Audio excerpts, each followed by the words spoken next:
ఆయన చెప్పేది మా తమ్ముడే.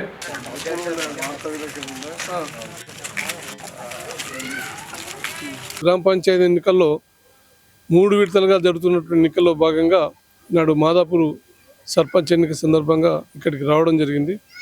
మోదీ గారు గ్రామ పంచాయతీల మౌలిక సదుపాయాల కల్పనకై 14th 15th ఫైనాన్స్ ఏదైతే దాని ద్వారా అనేక మౌలిక సదుపాయాలను కల్పిస్తూ ఇవాళ సంక్షేమ కార్యక్రమాలను కూడా ఇచ్చినటువంటి ఘనత ఇవాళ మోదీ గారికి దక్కుతుంది. దానిలో భాగంగానే గతంలో కూడా ఆదర్శ గ్రామ పంచాయతీగా మాదాపురాన్ని తీసుకొచ్చినటువంటి వ్యక్తి పెంటయ్య గారు మరోసారి సర్పంచ్ అవుతే ఈ గ్రామంలో అనేక అభివృద్ధి కార్యక్రమాలు సంక్షేమ కార్యక్రమాలు జరగడానికి అవకాశం ఉంది. కాబట్టి దాని విషయంలో తప్పకుండా బ్యాగ్ గుర్తుకు ఓటేసి మరి ఇవాళ పెంటయ్య గారిని అత్యధిక మెజార్టీతో గెలిపించాలని చెప్పి మాదాపురం యొక్క ఓటర్ మహాశయులకు నేను ప్రత్యేకంగా విజ్ఞప్తి చేయడం జరుగుతుంది. నేను ప్రత్యేకంగా ఈరోజు ఈ కార్యక్రమంలో భాగం పంచుకోవడానికి నా పుట్టిన ఊరు ఇది. మా నాన్నగారు దాసరి నరసయ్య గారు, మా పూర్వీకులంతా ఇక్కడే ఉండేవాళ్ళు. నేను హైదరాబాద్లో సెటిల్ అయినప్పటికీ కూడా ఊరి మీద అభిమానంతో తప్పకుండా మాకున్నటువంటి ఊరు అభిమానంతో మా ఇక్కడ ఉన్నటువంటి ఓటర్లందరితో నేను ఒక ప్రార్థన చేస్తున్నా, తప్పకుండా పెంటయ్య గారిని అతిగా మీద గెలిపించాలి. మాదాపురం గ్రామ ప్రజలకు నా యొక్క నమస్కారం తెలియజేసుకుంటూ ఈరోజు నేను మాదాపురం సర్పంచ్గా పోటీ చేస్తున్నాను. నా గుర్తు ఐడి హ్యాండ్ బ్యాగు. ఆ గుర్తుపై ఓటేసి గెలిపించగలరని ప్రార్థిస్తున్నా. ఇంతకుముందు నేను చేసినటువంటి పనుల గురించి మీకు వివరించడం జరుగుతుంది. నేను నోవాడిసి నేషనల్ ఆగ్రో సంస్థ ద్వారా 9 కుంటలు బాగు చేయించడం జరిగింది. దానితో పాటు ఆ కుంటల వెనుక చెక్ డ్యామ్లు కట్టేయడం జరిగింది. దానితో పాటు సోలార్ లైట్లు కూడా వేయడం జరిగింది.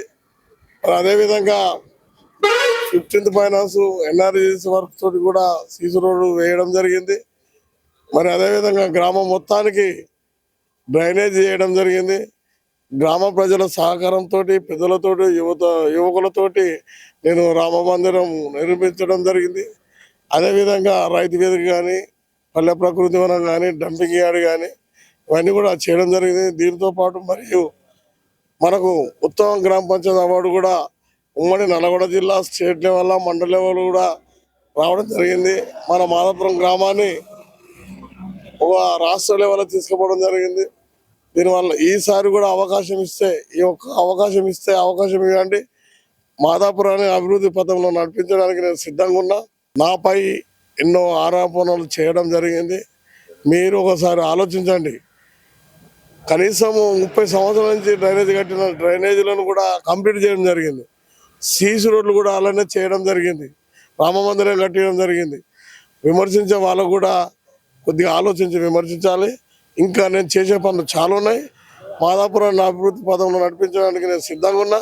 మీ అందరి ఆశీర్వాదం కావాలని కూడా మాదాపురం గ్రామ ప్రజలను కోరుతున్నాను. మన గుర్తు హ్యాండ్ బ్యాగ్ పై మీ అమూల్యమైన ఓటు వేసి గెలిపిస్తారని మాదాపురం ప్రజలకు తల వంచి నమస్కరిస్తున్నా.